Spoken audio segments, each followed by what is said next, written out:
Bakıda əcnəbi vətəndaşa qarşı xuliqanlıq hərəkəti etmiş taksi sürücüsü həbs edilib. Hadisə Heydər Əliyev Beynəlxalq Hava Limanında baş verib. Taksi sürücüsü kimi fəaliyyət göstərən Qazax rayon sakini 1988-ci il təvəllüdlü Rafet Məmmədli Misir Ərəb Respublikasının vətəndaşı Əhməd Vahbaya yaxınlaşıb və taksi lazım olub-olmadığını soruşub. Ərəb turist isə Gürcüstana getmək istədiyini və buna görə köməklik göstərilməsini xahiş edib.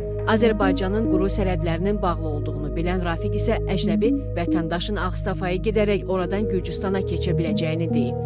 Bu məqsədlə o Əhməddən $200 alıb və maşınla Bakı Beynəlxalq Avtovağzalına gətirərək oradan Qazaxa sərnişin daşıyan Pərviz adlı sürücüyə təhvil verib. Pərviz də Əhməd Vahbanı qırmızı körpü keçid məntəqəsinə kimi apararaq düşürüb.